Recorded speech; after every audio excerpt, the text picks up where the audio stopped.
I am Mary Conley-Eggert, and I'm with the founder and chief innovation officer of Global Waterworks. And what Global Waterworks does is showcase the experts, technology, and business models that are helping water work for the planet, people, and for profit. And we couldn't be more pleased about the opportunity to introduce you to Making the Business Case for Water Projects, just published by the Milken Innovation Center. It was produced as part of the Israel-California Global Innovation Partnership, and all of you who registered in advance for this webinar should have received links to this paper and to the financial models for water sustainability, which were released earlier this year. Both papers include extensive bibliographies and details on the research and can be downloaded through the links shown here, bit.ly/milkenwater for the financial models, and then bit.ly/Milken business case for making the business case, which we are covering today.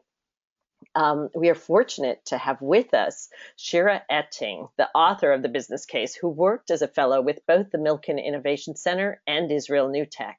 Shira interviewed dozens of key players from Israel and California to support the creation of the financial models for water sustainability, and she then applied the data from existing technologies from Israel and the West Basin model in California to create the business case. Beginning next week, she will start a new role as an associate at McKinsey Company. And Tom Chesnutt is the owner of A&N Technical Services based in California. His firm specializes in the empirical policy analysis and state-of-the-art financial expertise applied to water resources and water efficiency programs. Tom is also an active contributor to AWWA's California-Nevada chapter and a primary contributor to the Alliance for Water Efficiency's Financing Water Sustainability, which he will provide links to at the end of this call. And Tom, you have just shared with everyone why it's important to visit this business case. I'm wondering if you could just reiterate a bit of that, and then we'll turn it over to Shira.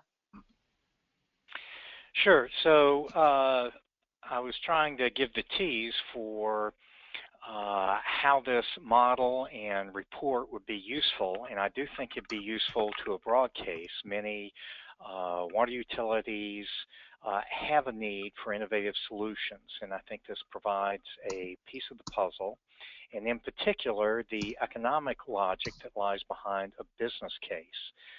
This kind of economic analysis for putting together a business solution is a necessary ingredient for pulling together the correct players to implement innovative solutions. So with that, I will turn this back over to Shira, and I will jump in again at the end, and both of us will be available to answer questions. Shira? Okay, thanks very much, Tom, and hi everyone. I'm very happy and delighted to be here and to present the research that I've been working on during the last year. So this presentation covers the most of my research, and I will begin with talking about the background, and that's what's going on in California and in Israel in terms of water and what lessons could be learned. And I will go through this part quite fast, and then I will move on into the financial model and talk about the innovation in that. And I'm, of course, at the end, I'm more than happy to answer questions. So when we talk about California, a few things worth mentioning about the unsustainable water situation in the country. So you can see the map with the severity of the drought intensity. 5 years of consecutive drought, the most severe in 120 years. The main characteristics of the drought, of the water situation in California, first is that agriculture uses the vast majority of water, 80%. Second is that the water sources are mainly groundwater and rainwater. So there's not a lot of wastewater reuse and not a lot of desalination. Those are two sources that are used in Israel in large amounts. And there's the issue of water rights, of farmers using water in zero cost or very low cost. And again, the agriculture sector uses the vast majority of water. So that's the main characteristics of the water sector in a whole. And when we talk about the drought, so I looked at what were the immediate responses to the drought. And the first thing that people in California did was overpumping groundwater, and that's a problem because this is unsustainable. The other thing that happened is that the per capita consumption was reduced thanks to awareness, thanks to increase in water rates, and also thanks to Governor Brown's action plan, which set a goal for 25% reduction in municipal use, and it's moving forward quite well. Many of the farmers had to follow their crops, and we're talking about 5% of irrigated crops that were followed. And the more interesting thing to see is that the implications of the drought vary. So water shortages in municipalities were mostly felt in small and rural areas that rely on one source of water that went dry. And we did see in California people that stopped having water in their taps and had to get bottled water. In terms of the environment, so species under extreme threat. But in overall, despite those local implications, the impact on the Californian economy is not significant. And that's one of the reasons for the fact that it's not being addressed in a holistic and a more powerful and meaningful way. The last thing that is worth mentioning is that if California experiences a rainy year or 2 rainy years, that is not enough to drive change, and that will not put things back in the same condition as they were. So a significant change in various dimensions is needed. The next thing that I did after understanding the drought was trying to identify what were the barriers to attaining water sustainability in California. And I identified 5 main barriers that my solution is trying to address. The first one is the financial challenge, and that is divided into 3 subcategories. So we're talking about lack of upfront capital to invest in expensive infrastructure and technologies. We're talking about prices that do not reflect what is true value or cost, and that's a big issue in my research. And those prices also do not allow for those municipalities or farmers, mainly municipalities, to invest in solutions, again, because they don't have the capital. And we're talking about insufficient financial incentives. So actually, when we take many of the municipalities as example, we see that their revenues are mostly from water sales. So they do not have incentives to reduce the volumes of the water that they're selling, but they have the opposite incentive, and that is to keep on selling water, although California is experiencing shortages of water. So that is in terms of the financial challenge. The next challenge is the lack of monitoring. So we're talking about lack of essential data like water use, water leakage, groundwater reserves. And as the famous phrase says, if you cannot measure it, then you cannot fix it. And that is something also that needs to be done in a better way. Third is the fact that there is lack of systemic management. So if we'll be talking about Israel soon, if in Israel there is one water authority that looks at how much water we have, how much should they cost, who should be getting what amount of water. In California, we're talking about more than 3,000 water utilities that in many cases do not talk to each other, set different rates, and so forth. Then the fourth barrier is complex regulation, and here we're talking about mainly 2 things. The first is the water rights that I mentioned earlier, and the second is that it's very difficult to get approvals for new technologies, and that is something that many of the companies that I spoke to mentioned. That California is much more difficult than other countries worldwide. And the last one, and that is similar in many countries, that's the conservative environment, and that is due to the fact that mistakes can result in real harsh damage. So if you take all of these barriers, we see that they form the main reasons, in my opinion, to the fact that we don't see a vast change, significant change in the water sector, although it is very desired. And then what I did is I looked at the Israeli water sector, which is a success story because Israel has managed to solve its water problem around 15 years ago. And what you can see in this graph, it looks a bit complicated, but I will walk you through it. You can see on the x-axis the years from 61 and until 2010, and on the y-axis the water supply and demand. Now Israel has gone through water shortages since its establishment, and it had to solve its water problem from very early days. So the first thing it did, and you can see the first circle, the type 1 decoupling, is that it decoupled its water sources and population water demand. And that means you can see the dotted line, that's the population water demand that should have been.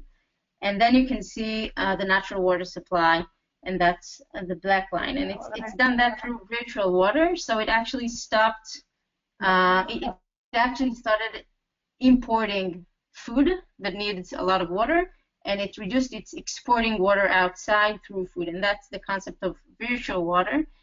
And if we're talking about California today, then California is still, although it's in severe drought, is still exporting water through food. So that is something that Israel stopped doing during the 70s. And this kind of decoupling, and that's taken from Gilman's paper in 2014, that is a very interesting paper. This kind of decoupling is not unique. It's common to many countries, and it's not that hard to do in political terms. The type 2 decoupling, as you can see, that started around the 90s and then had another boost around 2000, was the more unique and contested and politically difficult decoupling, and that is to decouple the water use from the natural water cycle. So today in Israel, if Israel experiences 5 years of drought, it does not really matter, because Israel relies, except for rain and groundwater, it relies on the treated wastewater and on desalination. And that required a lot of political shifts and investments. So if we look, and Israel today has a very progress water sector in terms of management, of regulation, of government involvement, and of rates, of water rates. And so I looked at Israel and California, and I saw two developed regions that are similar in their climate, in their agriculture sector, and in their innovation. And I tried to see what lessons could be learned in California. Water recycling rates are more than 8 times higher in Israel than in California, specifically in agriculture. And we can also see the electricity for water use, and that serves as another incentive to make a change in the Californian water sector. Although Israel desalinates almost 50% of its water use, it uses 30% of the electricity that California uses, and that is mainly because in California, water is conveyed very large distances and pumped from the ground in high depth. And that is what's called the water energy nexus.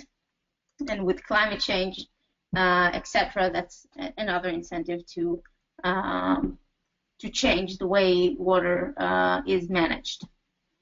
And then after doing this understanding this background and understanding the lessons that could be learned, and also the synergies that Israel could use, or other countries, by installing their technologies in California, I was looking for an innovative way to address those barriers. And I used the Milken lab report that Mary mentioned earlier. And there's the concept there of environmental impact financing. And the entire idea that you see here on this slide is that there is an environmental impact partnership that I will go into more details later on, and it has investors, so its interest is to make profit. And this environmental impact partnership invests in infrastructure or other programs, and it makes its profit on the avoided costs. So by having savings in water, they result in profit later on. So the idea is to use avoided costs in order to attract private capital, and by shifting the risk to the private sector and then compensating investors for assuming the risk, the government can enjoy a successful project and the investors see a risk-adjusted return. That's the concept in a very general way. And then we developed this model, and that is specifically for water solutions for municipalities. Now I will walk you through the different stages here, and let's go through the numbers. So we start with the municipal water district. That's number one. That's the municipality I've been talking about. And then in number two, you can see the different technologies that are installed in the municipality. So we're talking about leak detection, smart metering, aquifer remediation, and other technologies. And we install those technologies through an environmental service partnership. And I use the name ESCO in my research. So an ESCO has investors. It's a private entity looking to make profit, and it takes the risk and puts some of the initial funding and installs the technologies at the municipality. And the next thing that happens, first, another tool is the fact that those technologies are, some of them are paid upfront by the municipality, and the rest of the installation is paid on performance benchmarks. So that means that only if the technology delivers and actual water savings are achieved, then the municipality pays back to the ESCO, and the ESCO can pay back the companies. Additional support that we can see here is number 6, export trade credit guarantee. That means that the government of Israel, for example, if this is the country that its technology is being used, steps in and guarantees the technologies and takes some of the risk from the companies.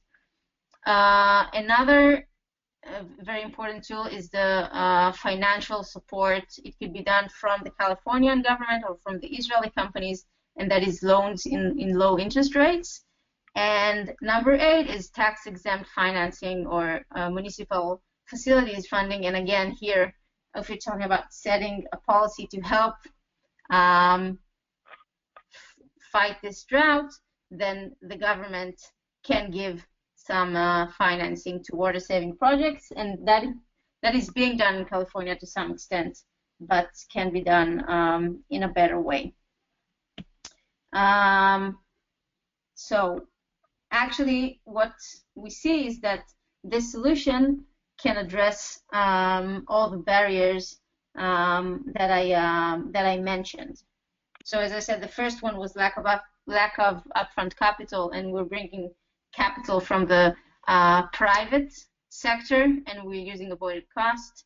If we're talking about insufficient financial incentives, so realignment of incentives and incentivizing performance through performance-based solutions. Lack of monitoring, so we're putting some of the technologies that we're using is monitoring technologies. When I talked about the fact that there's no systemic management, so we're talking here about project-based solution with not too many players involved, so it's only the municipality, the ESCO, and the companies. And another thing that could be done is master services agreement, and that could really save time through agreements that are pre-made. And as for the conservative environment, so we're talking about shifting the risk from the municipality to the company or to the investor, so to the private sector. So that is the idea in general. And then what I did is I wanted to see if it works. So in idea, it looks great, but I need to take real data of costs and revenues and to see if it actually makes the business case. So the model simulates cash flows of a water municipality. Specifically here, I used data from the West Basin Water District and ESCO. I spoke to some ESCOs that are working in California in energy, and a bundle of Israeli water technologies that I interviewed. I then suggested a sustainable water portfolio for 2035 that was based on real plans of the West Basin. And I installed their technologies that could help it become more sustainable, and that is water monitoring and management, wastewater treatment and reuse, aquifer remediation, leak detection, reservoir covering, and gray water systems for home use.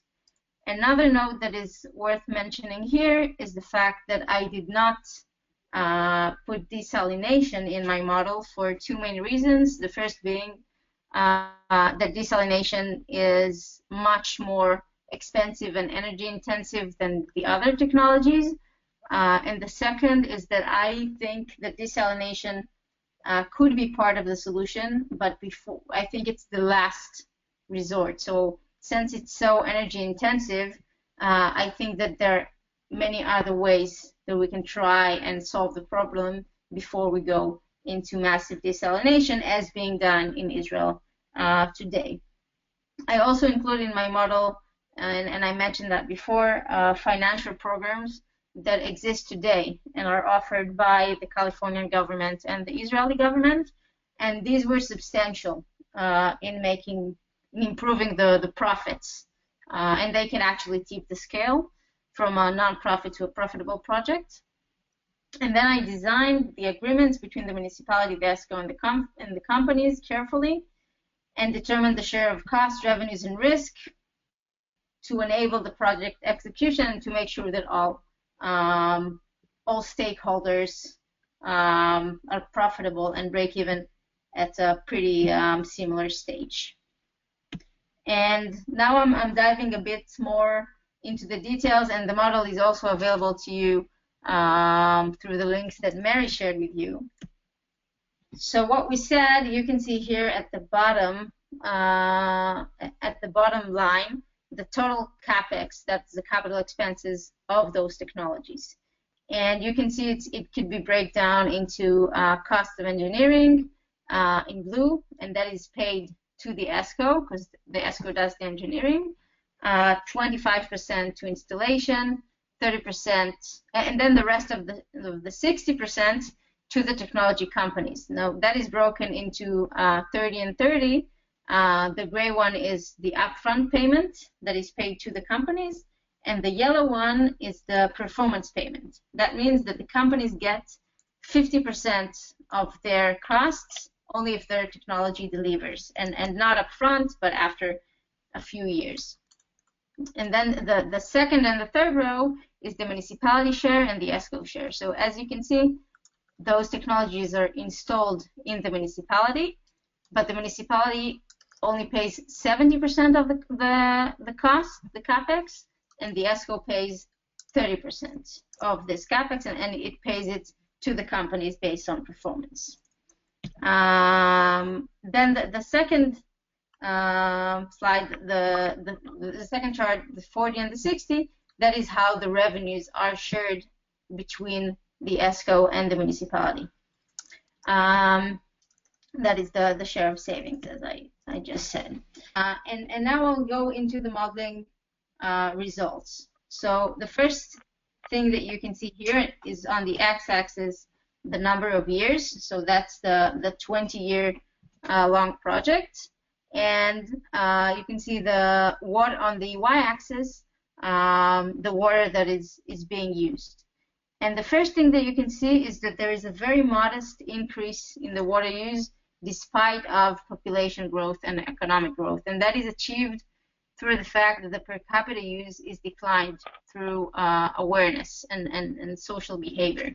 So the first conclusion is that while technology plays a crucial role, and it does, awareness and social behavior also matter a lot, and that is something that was done substantially in Israel. The second thing that you can see in orange, that is the amount of imported water that the West Basin Water District, the municipality, currently imports from the metropolitan. In gray, you can see the reclaimed water, that is treated wastewater.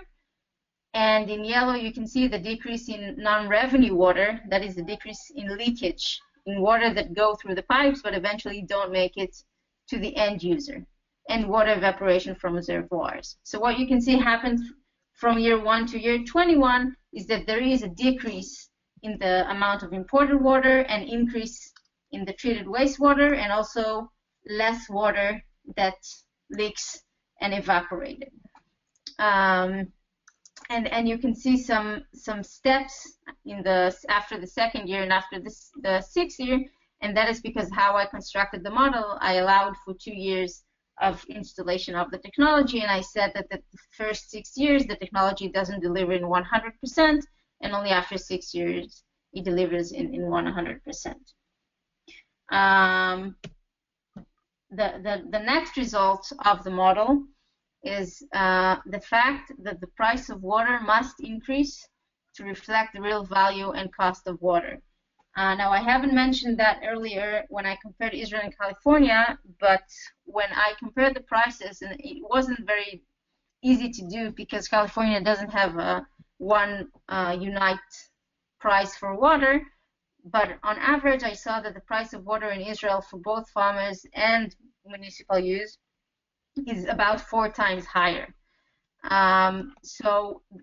And in Israel, it actually reflects the real cost of water and its real value.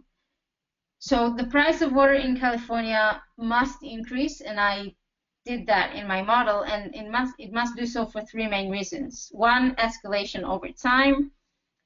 2, payment for investment in infrastructure development and technologies. So people in California must understand that if we now invest more money in solutions, then water will become more expensive.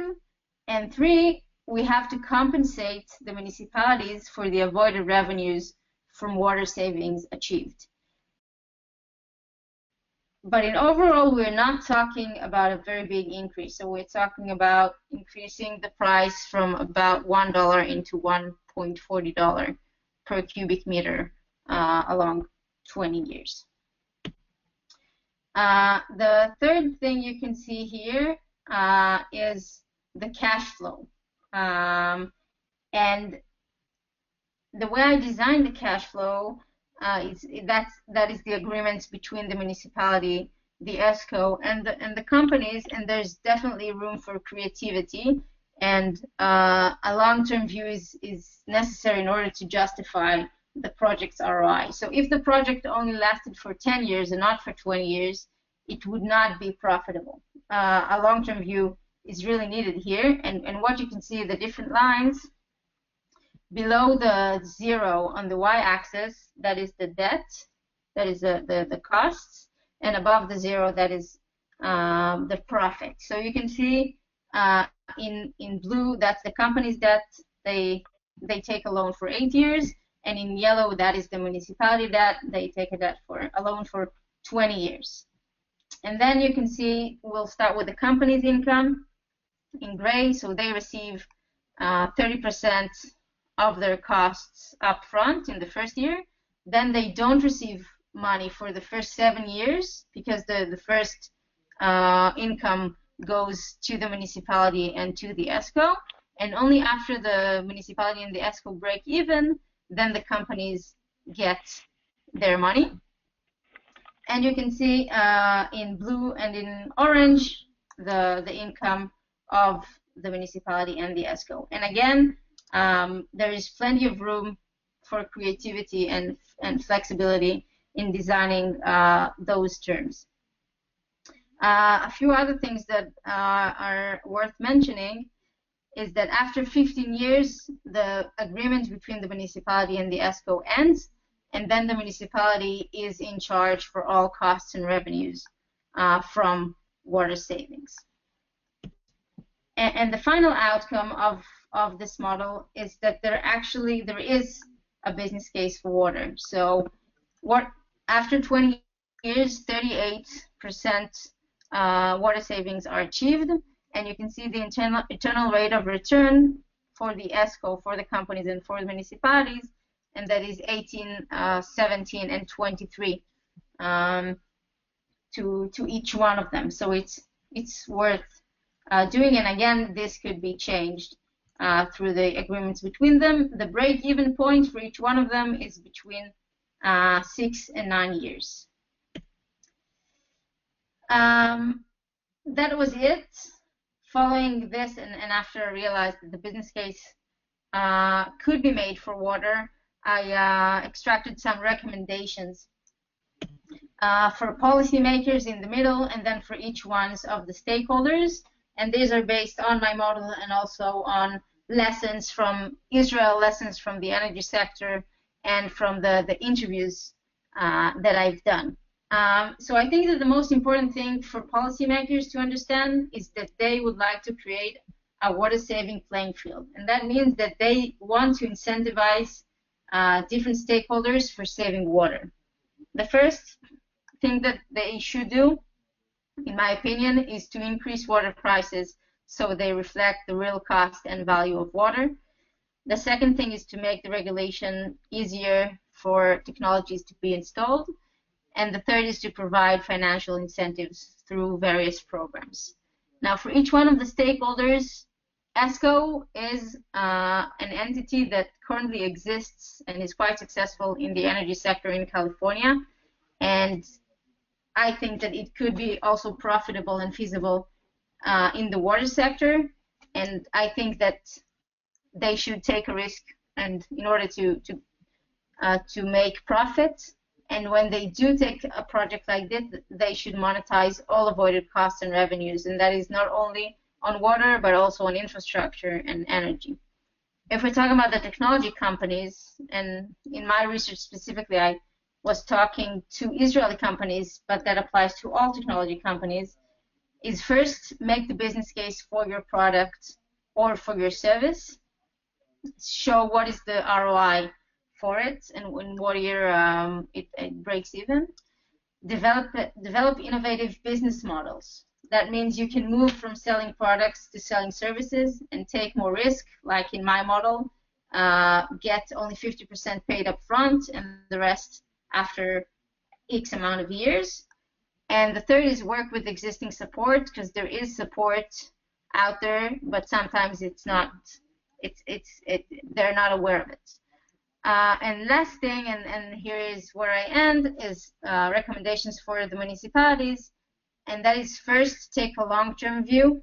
Right now we're talking about municipalities dealing with a crisis that is happening now and looking for short-term solutions. So take a long-term view. Diversify your water portfolios. Don't rely only on one well, or don't only import water. Have wastewater treatment and reuse. Have your aquifers remediated. Decrease your leakage. Work with existing support, as I mentioned earlier. Understand the real cost of water for you. That includes infrastructure and energy as well. And create public-private partnerships to both get more funding and also to shift the risk. That is it. Tom, you can take it from here. So there are additional resources available for folks familiar with California water problems that are documented in the links, including tools from the California Urban Water Conservation Council that had co-funding from the US EPA to develop avoided cost models, both for direct water supply and then also for wastewater and also to document environmental benefits. There is the Alliance for Water Efficiency Water Conservation Tracking Tool, which is an industry standard.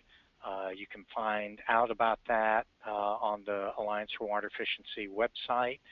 It's also documented and mentioned in the Urban Water Management Plan Guidebook. The link is there. And then there's a separate website set up by the Alliance for Water Efficiency called Financing Sustainable Water that provides additional practical tools for managers and elected officials that are interested in creating innovative solutions. So in Shira's presentation, when she mentioned fragmented management and the need for distributed solutions, that's exactly what this issue is. You need a good analysis of the cash flow, the finances of solutions in order to figure out who's going to do what. That will include improved monitoring of performance, smart metering, AMI, and performance monitoring of contractors. And it is all designed to lead to lower cost solutions. So part of that solution may be paying a higher rate for water. That's always location specific. And how different water utilities transition to sustainable financing will necessarily vary. But I think this is a huge step forward in terms of rigorously thinking through what it takes to bring about improved and innovative solutions. So with that, I'll turn it over to questions. You can enter in the Q&A on the chat line, and Mary may also have questions she has received. Mary? Yes, thank you, Tom. We do have questions that came in, sure, while you were talking. Basically, first one, does this incorporate inflation? I believe it does, but could you clarify? Yeah, it does. Yeah, okay, great. And then what assumptions were made about the extent of behavioral change per capita usage reduction in the model, and how sensitive is this to profitability? From Malcolm Fabili, who is a model expert, if you haven't met him yet. Okay, so I don't remember to tell you by heart what is exactly the percentage I used in water reduction in the per capita use, but I remember it being less of the reduction that was done in Israel. So it was definitely something that is doable. And I just assumed that it will be reduced, I think, in 1% each year, the per capita use. And it still didn't, after 20 years, didn't reach the amount of usage in Israel. And another point maybe to be made here is that this reduction, I think, could be achieved and should be achieved, since 50% of the water used for residential use is currently used for outdoor. So if we change the plants that we have outside, or the hours in which we use the water, so it could definitely be achieved, without people having to significantly change the way they live. Yes, perfect. I go ahead, want Tom. to jump in there too, Mary, and point out that a step forward on that, if you're interested as to how one subset of the problem, an increasing water rate or a mix of an increased fixed charge and an increase in the volumetric rate, would affect sales over time, that the answer to that question is always specific. And there's a tool that can be used for specific context at the Financing Sustainable Water site. There's a sales forecasting and rate model to address exactly that subset of the question.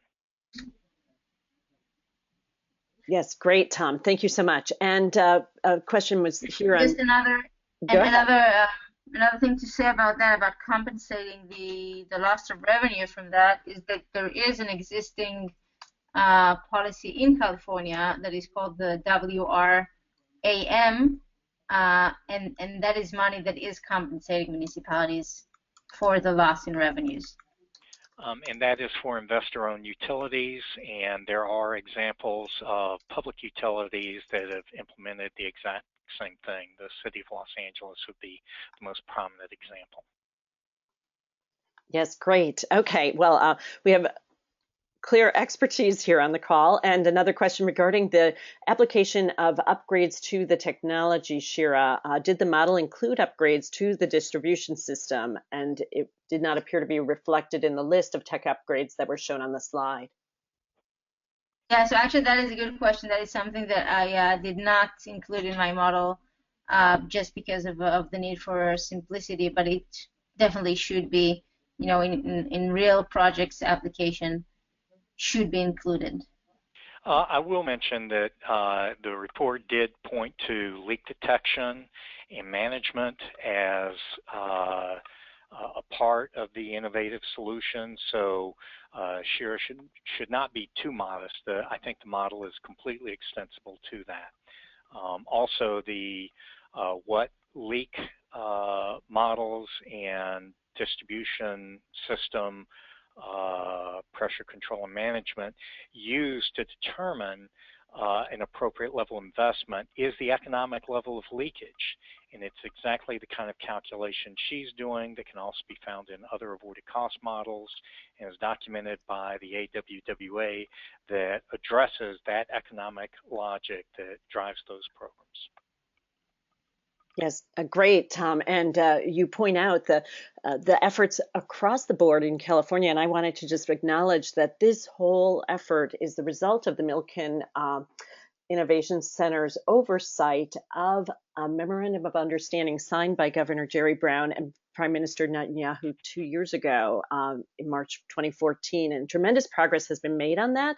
But there is also continued progress as we had a June Israel-California conference. The largest delegation of Israel water technologists came to California, and we will include links to a catalog of their companies as a follow-up. And also, there is an event planned for December 12th in Las Vegas, Business H2O, and we will add that link, but I wanted you all to be aware that this is part of a larger movement, which you are now part of, and many of you are experts who can contribute to it. So we appreciate your taking the lead and participating in this webinar, and also ask if you do have pilots or places where this model could be applied, raise your hand, let us know, because we would like to see it implemented. And have that question for you, Shira, about this business case being proven out. What will it take? Yeah, so as I mentioned earlier, this model is conceptual. It is definitely based on real data and on real assumptions. But in order to make a specific model, then it has to be reshaped and to include some things that are currently not included in it. I believe that it will be profitable also in specific cases, but that would have to be tested again.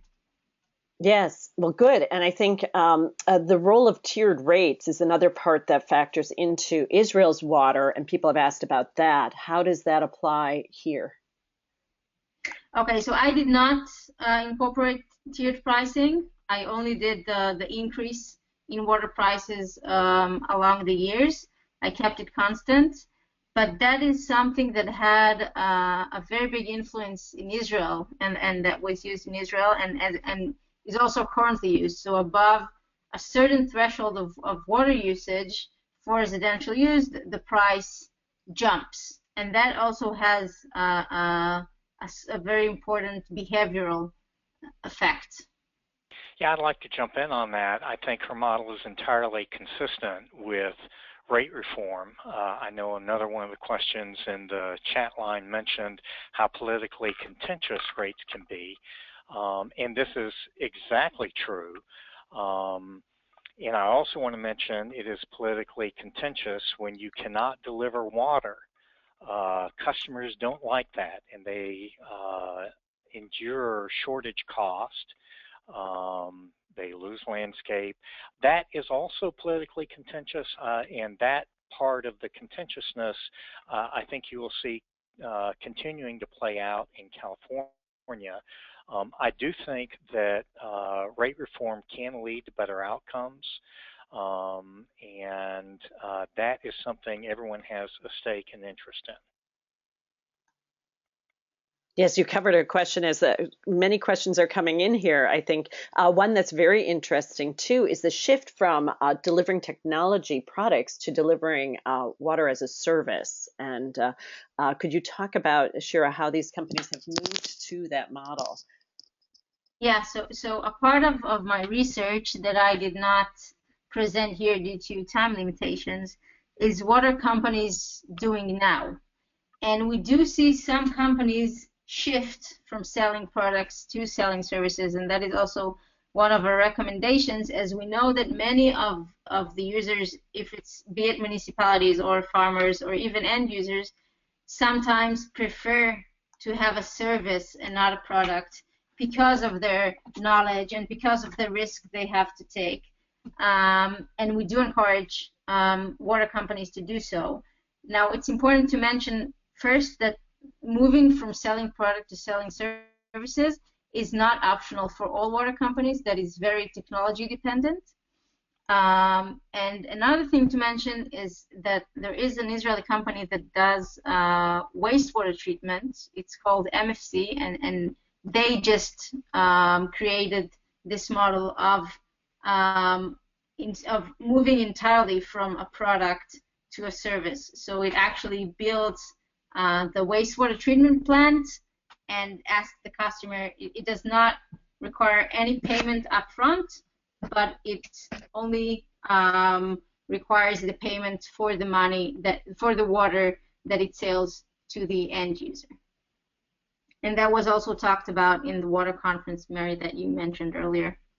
Yes, and I think this next question has to do with sort of what went on with Syria too there, because the question is, can this model be applicable in developing countries facing water shortages, and what would be the financial requirements to address their shortage, obviously, of economic resources?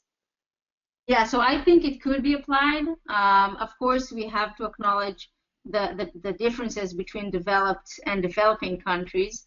But as we can see, California is a developed country, yet the prices in California are as low as in developing countries, and also the fragmented management also that is something that currently happens in developing countries. So we can see many similarities between the developing world and the developed world in water.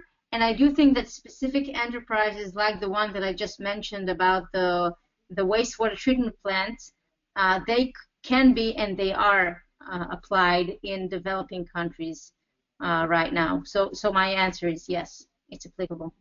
Yes, great. I would support that, Mary, and point out that the World Bank has a lot of resources on that, and it is also very application specific depending on the country and the laws of that country and the enforceability of contracts.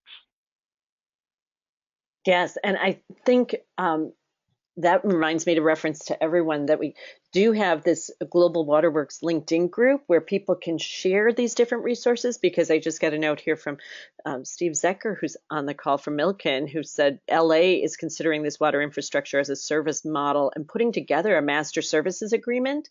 And the goal of all of these efforts is to share the models and help each other replicate examples so we can accelerate the progress with water across the globe. And we had a few volunteers from Africa to implement the model there. We appreciate that. And there was another question about just this being implemented as purely a wastewater treatment center, the applicability of the model there, Shira. Yeah, so if I understand the question correctly, that is what I described about. This model, it includes different technologies, but of course that it can be applied in a specific location with only one technology. Yes, okay. I hope I understood the question correctly. Well, I think it was just isolated to just the wastewater area. If you didn't have the drinking water sector and you just used wastewater treatment and capture and monitoring. Yeah. Okay. So great. It could be and there's an Israeli company that does that. Yes, and I mentioned we will send out the Excel spreadsheet so you can customize to your needs too on this. But a question came up prior to this presentation from some private equity folks who said, like, why would someone partner with a municipality? Aren't there too many variables and uncertainties? And Tom, perhaps you could take a stab at that. So I think that's the institutional question. If you look at examples that have happened in California, I can cite up in the Bay Area in Northern California, examples where you have a water department and a wastewater department who don't talk to each other. So recycled water gets viewed as a disposal issue rather than as a water supply possibility. You can look at the innovations implemented in the city of San Jose, coming to agreements with the water wholesaler in that area. You can also look at the institutional innovations that had to happen in San Diego County, where desalination attempted to be implemented with a small municipality or two, and eventually it wasn't until the desalination plant was connected to the regional system that its true value was able to be realized and private financing was able to be obtained. So there are also innovations being considered in recycled water in the entire LA basin, that instead of delivering recycled water to nearby customers to put on outdoor water uses that may be low value, it's designed to be piped to groundwater basins that need recharge and would then be used for in the existing distribution systems for high-value potable water uses. So there's a lot of innovation on the institutional side, a lot of possibilities there. There have been joint power authorities set up, depending on the problem, distributed solutions for wastewater, that have been implemented by developers. So the list goes on. That doesn't detract from the power and validity of Shira's model. Those are kind of implementation details as I view it. You still need that logic of who's going to pay and who's going to implement. And often there are economies of scale when you can allow people to focus knowing they're being monitored. Yeah, that's excellent, Tom. And I thought I'd ask if Shira had a question for Tom or Tom of Shira before we close. Shira, where are you headed to next? I know folks are interested. Thanks. I'm going to start working for McKinsey as an associate in the Tel Aviv office next week. Wonderful. Well, we're looking forward to that, and I know that you'll be in touch with many of the participants. Yeah, I will be. I will be, and again, I'm very delighted for this webinar. Yes, and we will promote it on the Global Waterworks YouTube channel, but I also invite everyone to raise their hand because we'd like to promote your case studies and your examples of how you've helped water work more efficiently and address the scarcity issues that are becoming more prevalent so that we can ensure all future generations have access to this precious resource. And I am incredibly grateful to Shira for her year of labor. The opportunity to work alongside her was just a pure pleasure. And for all of those folks in Israel, and including Seth Siegel, who put together the book, Let There Be Water, Israel's answer to a water-starved world. And many of you asked in the questions, has this been proven out? Well, it has been proven out in Israel, where they do 90% water reuse.